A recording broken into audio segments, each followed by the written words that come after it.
2026 F1 regulations are just around the corner, and as we very much know by now, we are not going to be getting an F1 game next year. In fact, we're getting a paid expansion for the F1 25 game, meaning this is going to be a DLC including the 2026 regulations into the F1 25 game. But thanks to the wonderful world of modding, Rise_R has made a 2026 regulation test mod for the F1 25 game, giving us a very early look on how 2026 cars could perform in the current F1 game. 2026 sees one of the biggest F1 regulation changes of all time, probably the biggest since 2014, and a lot of people probably still don't know what is actually happening next year and what is different compared to F1 in 2025. To break it all down to you, pretty much the cars are going to be smaller and lighter, 30 kilos lighter than this year's cars. Tyres are going to be narrower, and active aero is replacing DRS, pretty much movable front wing and rear wing, and it includes X and Z mode. X mode is for straight line speed and Z mode is for the corners. Both the front wing and the rear wing will open once X mode is deployed. The power unit sees a 50-50 balance between the V6 turbo engine and the electrical system, which is the MG UK. We'll also have more electrical power from the MG UK as the power is increased significantly from 120 kilowatts to 350 kilowatts with greater energy recovery. The MG UH is now gone and the cars will run on 100% sustainable fuel. The cars will have 30% less downforce and 55% less drag,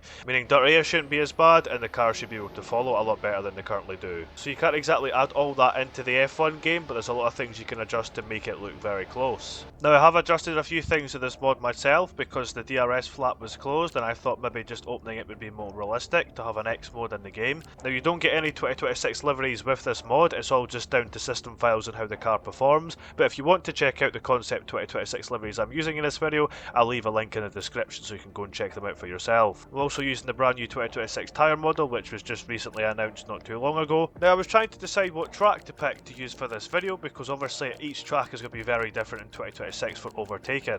I'm thinking maybe Bahrain would be the best option here because you can save a lot of energy and deploy at certain parts of the track. And plus Bahrain is a very good circuit for racing on either way, so I thought this would be a good example of a circuit you could deploy energy a lot at and save at the same time. If you're also wondering why my on-screen display looks so realistic, I'm using a mod from SimHub which is only available to get on PC. If you want to get that, I'll leave all the links in the description so you can try this for yourself. Now I do need to mention as well, you can't change the distance of where you deploy DRS in this game, which in this example today we're going to be using as the X mode for the active aerodynamic side. I can't exactly change what lap it starts as well for active aerodynamics because you know it is within the game system files, so we just have to go with what we got, which is after lap 2. So as I said before, we're using DRS today as the X mode and we're using Overtake as the manual override. Now I have been reading as well, you can drain the battery very quickly in 2026. James Viles has spoken about this and has mentioned that you can drain the battery completely in 11 seconds. Now we don't know that yet because we haven't seen the 2026 cars in action,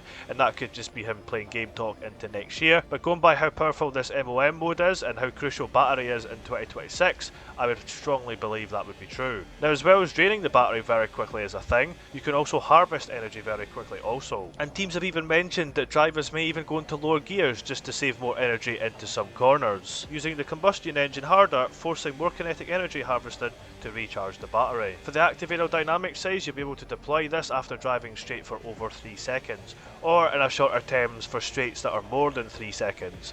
So as you can see with Bahrain, there's quite a lot of straights round here and you can see that being deployed quite a lot throughout the lap. But now I'm going to show you a quick example of me using the manual override mode for this game mod. Pretty much in 2026 the manual override mode will be a big energy boost and you can deploy it when you're within a certain distance of the car ahead. Now take for example here, if the FIA declares that Bahrain's manual override mode detection point has to be within a second of the car ahead, then on this lap Perez will not get that because he was over a second of the car ahead, which is Antonelli, and us on the other hand was within half a second. So once lap 2 starts, we can deploy that whenever we want. Bottas has done so, we get to the slipstream of Perez, we deploy the override mode, the battery is draining very quickly and we shoot right past him there, but the most crucial thing here is we are now the car ahead and we're a second behind P9, which means that we can't deploy the manual override mode even if we wanted to. Perez and Bottas on the other hand can. Now in real life obviously we'll be able to use the active aerodynamics here, but in the game we can't because obviously there's only so much you can do. But in this instant Perez has used DRS and overtake mode and shot right past us very quickly, which obviously for this video we're calling the active aerodynamics and the MOM mode. Now a lot of talk about 2026 as well is about where cars can overtake, and we might be able to see overtaking in unusual spots on the track. I'm going to give you an example here. So we were within a second of the car ahead, you can use the MOM mode if you like, and out of here we're going to catch Perez off guard and use the deployment and try and catch up to him very quickly before the next corner, which we do, and we go for the dive down the inside, and there's overtake done. Now, in real life, currently in 2025, you would not be able to do that. You probably just follow the car going into the next corner unless you're very close or side by side with them to make an overtake. There, we could gain a hefty advantage by using the MOM mode, getting up close to the next car ahead, and overtaking them at a very unusual spot of the track. The only problem you would have is you've used a lot of your energy throughout the lap, and you need to save some into the corners to make sure you're not a sitting duck for the next straights, in case the car ahead have pretty much saved all of the energy and want to repass you on the next straight. Now, obviously here, because we're within a second of the car ahead, we can use the active aero, but obviously in real life we'll be able to do it no matter what, even if the straight is longer than 3 seconds. But unfortunately we can't do much for that because, you know, it's an F1 game and it's not got all the tools we need at the moment to get these 2026 regulations looking as realistic as possible in this game. But all we could do for the time being is use the MOM mode when we need to. For example, again, round here, getting very close to the car ahead, catching the eye off guard, the car ahead is stuck behind Alex Albon, we deploy the MOM mode here, we go down the inside, the same corner we did on Perez the last lap, and make the move once again. Got to watch here because we've used a lot of the deployment, we've got active aero open, and now Antonelli's used his MOM mode, and you can see behind Bortoletto's done the same to catch us off guard, which he did, so we've just overtook one car and lost 2 places in the next straight. But what we're going to do is, we're going to deploy the MOM mode here and catch Bortoletto once again off guard and repass him into this next corner. You can see how more powerful it was there when we deployed it to get back ahead of our teammate, which was very interesting to see. And see, little glimpses like this is what we could see in 2026. You could deploy all your energy for one straight to pass the car ahead, but you need to harvest it for the rest of the lap. Meaning the car ahead can follow closely behind you, and then they've got more energy than you, and they can repass you the following straight or even at a different point of the circuit you might not expect. I have no idea how we didn't make any contact with the car ahead there. That was quite crazy, to be fair. We still made the move as well, but we used a lot of our deployment, and pretty much we now need to go save some energy. But another thing I want to point out as well, in this game mode, the energy deployment isn't going down as quick as what it would be in real life.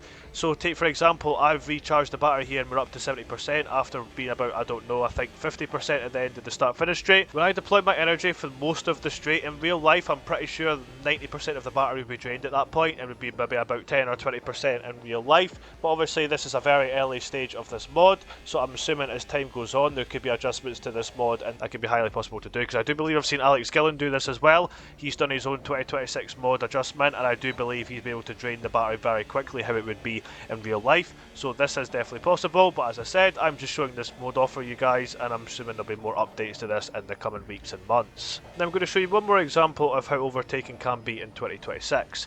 So it can be very powerful as well, because if we've drained up most of our battery, which in this circumstance let's just say we have, we need to save it on the start finish straight. We are now into recharging mode, active aerodynamics is deployed, but behind Bortoletto has also got that open, and he's using the MOM mode, and he's just shot right past us onto the straight. He's just gained a whole second on us there pretty much on the entire start finish straight, because we are recharging our battery and we couldn't deploy the MOM mode. And let's just appreciate that absolutely monumental save that we've just done there. Now at this point of the lap, obviously we want to try and catch our teammate back up again because we've saved our battery. But now let's take for example, Bortoletto needs to recharge his battery because he's used most of it on the straight like what we did before, and he's going to be spending most of the lap in harvesting mode. Meanwhile, we've saved up a lot of our battery before, and we can use it in this very moment, which we can do out of here. But what we're going to do is we're going to save more energy so we can use it in the final few straights. This is going to catch the AI off guard obviously in the game, because look, Bortoletto has then used override mode to try and get ahead of George Russell at the end of the straight, which he's not done successfully, and now that puts him at a massive disadvantage in harvesting mode. We're deploying MOM mode, and you can see how quickly we gain on him around that corner there just by deploying that with him harvesting at the same time. That was an incredible amount of speed, and it can also be very dangerous as well. If the drop of speed, if people are trying to save energy on a straight or something and someone uses a manual override system just as they're saving energy, the speed deficit could be crazy, which you've just seen. We've deployed all that energy there on the final straight, and most of the AI ahead seem to be harvesting energy, so they've not done well harvesting that. And you can see how quickly we shot past the 2 cars. But as I said before guys, with that close call with Bortoletto, that is a thing that can happen in 2026. So as well as we've got interest in racing at certain points of the circuit, it can also be very dangerous as well. Now I'm going to show you a replay here guys. So you can see Bortoletto at this point has used his MOM mode on the straight to try and pass Russell. Active aerodynamics is open and he can't successfully get past him. Us on the other hand, it did not open the MOM mode, but here we did. You can see as we head out this corner, we get very close to him. We use it now. We try to go round the outside, but we've not got as much grip in these cars compared to 2026, probably because of how quickly we were picking up speed as well. Now obviously for this game mod, the AI are not adapting very well to the new aero's deployment system, because obviously you can see here they ran out of energy in the final few straights. Every AI car seems to be saving from what I can see anyway, so I think that might be an issue within the mod itself, so hopefully we could do something about that. But you can just see how quickly we gained with full deployment and with them saving energy. We literally shot past 2 cars nearly on one straight, even being within a certain distance of the car behind. But luckily I was wrong, because some AI cars were smarter than others. For example, out of this straight here on the final lap, Max Verstappen's behind the volumes of Alex Albon. Alex Albon seems to harvest energy halfway down the straight. Max Verstappen takes advantage of that and deploys his MOM mode and goes right past him. Here is also the overhead shot of me saving energy all the way down the start-finish straight in Bahrain. Meanwhile, Bottoletta was using all his deployment. And you can just see how quickly the cars catch up and even go past you. Like, I nearly lost 2 places there just because I was harvesting energy down the whole straight. So yeah guys, there is it. There is your 2026 regulation test mode for F1 2025 at the moment. If you want to go download it, I'll leave a link in the description of this video, and for the liveries as well. But like I said guys, the game mode is not perfect at the moment. It's probably the closest we're going to get in an F1 game to the 2026 regs currently. Unless there's any further updates in the coming weeks or months to it, then I'll be able to check it out and I'll let you guys know. Now I will say as well, if you want to drive the 2026 car and want a proper experience of what the car will feel like, then I recommend moving over to Assetto Corsa and downloading the Race Sim Studios Formula Hybrid X26 car, where you'll get a full-on experience on how powerful the override mode will work and how much you need to save the energy throughout the lap. But apart from that, thank you so much for watching this video guys. Subscribe to the channel if you're new to see more content like this, because we've got a lot of exciting content coming throughout this winter break leading up to the 2026 season, so you don't want to miss that. And if you also subscribe, you're helping me reach my current goal of 150,000 subscribers, which would be very much appreciated. But that's it from me guys. Take care now, and I'll see you in my next video.